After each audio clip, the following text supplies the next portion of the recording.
Namaste. Welcome to this new episode. And today I am going to talk about Amar Prem. Yes, the 1972 classic that was released on Odeon level and which had immortal music by R.D. Burman and some amazing songs written by Anand Bakshi. क्या गाने गाए थे किशोर कुमार ने इसमें और क्या कमाल का एल्बम है ये, इसको हम कभी भी भुला नहीं सकते। और जब भी बॉलीवुड के ग्रेटेस्ट एल्बम्स की बात होगी तो हमें अमर प्रेम को इंक्लूड करना ही पड़ेगा। लोग कहते हैं कि इसकी रिकॉर्डिंग खराब थी, ओडियन की रिकॉर्डिंग अच्छी नहीं थी। मेरे बहुत से दोस्तों ने मुझे कहा कि उन्होंने कई तरह के कार्ट्रिजेस यूज़ किए, कई तरह के टर्नटेबल्स पे यूज़ किया, लेकिन उन्हें वो साउंड मिली नहीं जो वो चाहते थे। Well, I do not know किस तरह के रिकॉर्ड्स थे उनके पास या क्या प्रॉब्लम थी। मेरे पास इसकी 2 कॉपीज़ हैं। एक वो कॉपी है जो बिल्कुल नियर मिंट है, मेरे ख्याल से 2 या 4 बार ही मैंने चलाई है, वो भी अपने फ्रेंड्स के लिए, उसको रिप करने के लिए। बहुत से लोगों ने रिक्वेस्ट भेजी थी कि इसके गाने मुझे रिप कर दे, उसके लिए मैंने उसको यूज़ किया था। एक वो कॉपी है जो मैंने कभी यूज़ नहीं की, वो एज इट इज़ रखी हुई है और उसी को आज मैं डिस्प्ले करूँगा। मेरा एक्सपीरियंस अलग है। अमर प्रेम की रिकॉर्डिंग बहुत डिसेंट है। If you use a decent cartridge, in this case I used my mono cartridge and it did great job. बहुत बेहतरीन साउंड मुझे मिला और मुझे कोई शिकायत नहीं है। ये बात सच है कि ये और भी अच्छी हो सकती थी। एनीवेज, ये एक बंगाली शॉर्ट स्टोरी थी, हिंगर कोचुड़ी यानी हींग की कचौरी।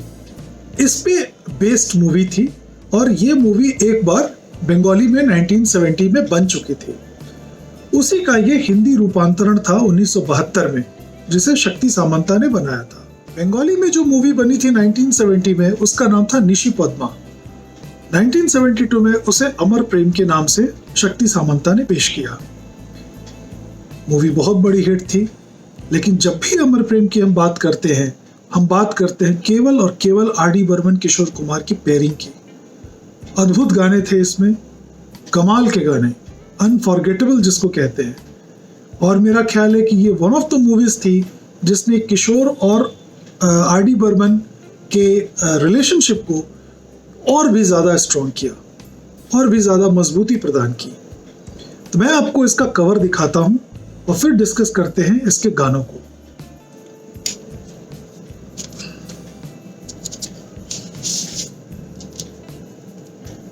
ये है वो जैकेट जो मैंने कभी यूज़ नहीं किया है इस रिकॉर्ड को, जैसा कि आप देख रहे हैं।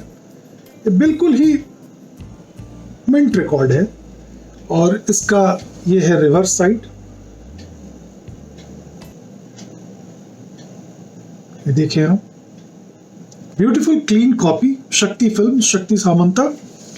और इसमें जो ओपनिंग सॉन्ग है फर्स्ट साइड का, वो S.T. बर्मन का गाना है, डोली में बिठाई के।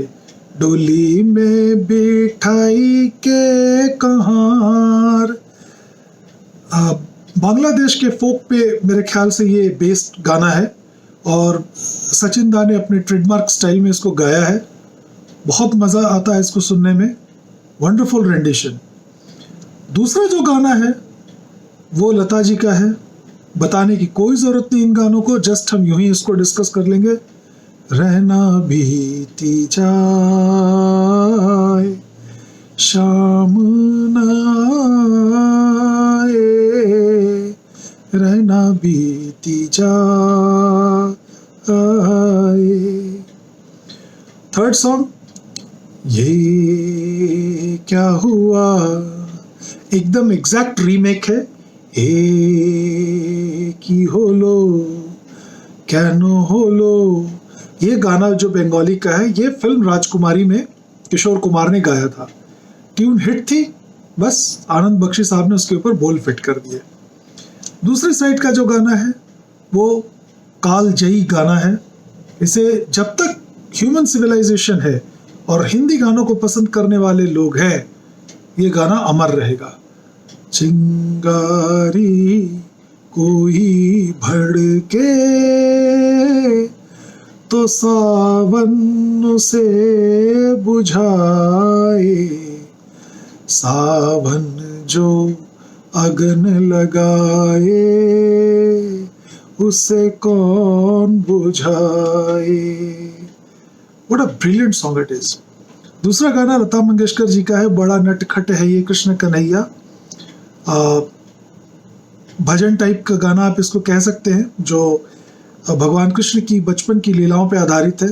Beautiful song. और लास्ट जो गाना है, कुछ तो लोग कहेंगे, लोगों का काम है कहना, छोड़ो बेकार की बातों में कहीं बीत न जाए रहना,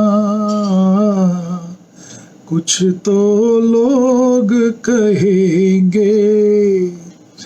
मेरा ख्याल है कि ये गाना आनंद बख्शी के लिखे हुए बेस्ट गानों में एक है, किशोर कुमार के गाए हुए one of the best songs में एक है, और आर डी बर्मन के ट्यून किए हुए गानों में से एक है। तो आप इसको किसी भी हाल में इस एल्बम को इग्नोर नहीं कर सकते। मात्र 6 गाने, लेकिन इन 6 गानों ने तहलका मचा के रख दिया था। अब एक नज़र देखते हैं इसके रिकॉर्ड पे, ओडियन के रिकॉर्ड पे। ये देखिए, ये बिल्कुल अनयूज्ड रिकॉर्ड, सिर्फ इस वीडियो के लिए आज मैं इसको बाहर निकाल रहा हूँ। ये रहा ही वो रिकॉर्ड, आप देखें, बिल्कुल मिंट। ये दूसरी साइड है इसकी।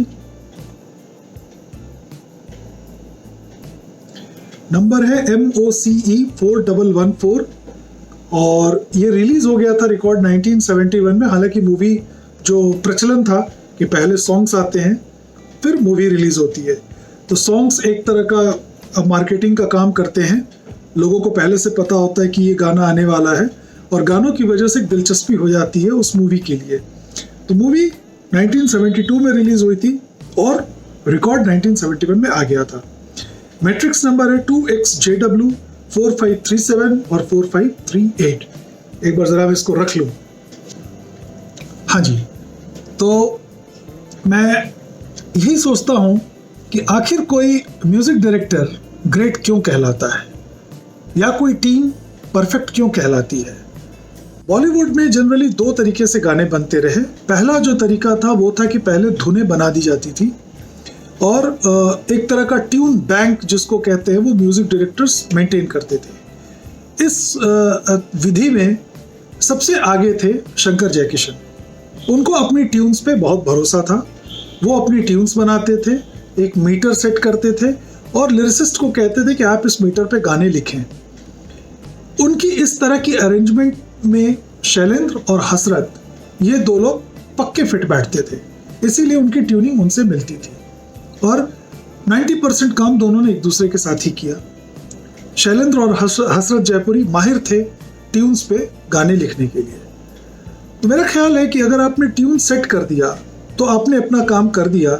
अब लिरिसिस्ट पे ये जिम्मेदारी होती है कि वो करेक्ट वर्ड्स यूज करे, सही शब्दों का प्रयोग करे, ताकि जो सिचुएशन की फीलिंग है वो कहीं जाने ना पाए और आप करेक्ट वर्ड्स यूज करें कि वो उस मीटर में फिट भी हो जाए।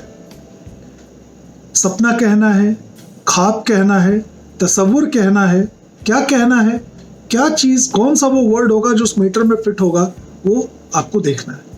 तो मेरा ख्याल है कि मीटर अगर सेट कर दिया जाए और गाने लिखने को कह दिया जाए तो लिरिसिस्ट का काम थोड़ा कठिन हो जाता है, क्योंकि उसको दूसरे के मुताबिक अब खुद को अडॉप्ट करना है। तो इसलिए मुझे लगता है कि शंकर जयकिशन की जो टीम थी उसमें लिरिसिस्ट्स को हमें बहुत प्रेज करना चाहिए कि वो बहुत अच्छे थे, कि उनके सामने कोई भी ट्यून दी गई उन्होंने एकदम फर्स्ट क्लास उस पर गाने बैठा दिए। तो ये एक महान जोड़ी थी जो एक दूसरे को समझती थी और इसीलिए शंकर जयकिशन मेरे ख्याल से महानतम संगीतकारों की श्रेणी में आते हैं। दूसरा तरीका डिफरेंट था जो आरडी साहब का था। आरडी ट्यून्स तो बनाते थे, वो तो एक जानी हुई बात है, काफ़ी ट्यून्स। ज़्यादातर उनका मेरा ख्याल है focus different kind of sound पे होता था कि कहीं बोतल में हवा भर के, कहीं कंघी खुरच के, कहीं कुछ और बजा के, कहीं चेयर पे कुछ परक्यूशन की तरह यूज़ कर लिया। तो साउंड विशेषज्ञ थे वो। हर तरह की अजीब आवाज़ों को भी वो अपनी म्यूज़िक में डाल के उसको खूबसूरत बनाने की कला में माहिर थे।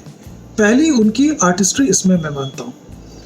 दूसरी आर्टिस्ट्री उनकी इस बात पे मानता हूँ कि शायर जो मर्जी लिख के आ जाए, जो मर्जी लिख के आ जाए, वो उस पर ट्यून बनाने में माहिर थे। वो ये नहीं कहते थे कि आप ऐसा लिख के ले आओ या वैसा लिख के ले आओ। इजाज़त फॉर एग्जांपल, जो भी गुलजार साहब ने लिखा, मेरा कुछ सामान तुम्हारे पास पड़ा है, वो किसी मीटर पे नहीं था, वो लिख दिया गया था। उसको अपने ट्यून्स के मुताबिक ढाला गया और उसको खूबसूरत बनाया गया। अमर प्रेम में ट्यून्स पुरानी बंगाली मूवी से पहले से तय थी, राजकुमारी से वगैरह से, तो उस पर थोड़ा काम लिरिसिस्ट को हो गया कि भाई आप इस पर लिख दो बस केवल। तो आरडी की महानता ये थी कि different kinds of sounds, plus he used to take the burden of the tough job. उस केस में क्या था कि लिरिसिस्ट जो है वो म्यूजिक डायरेक्टर के मुताबिक चल रहा है, तो उसका काम कठिन है।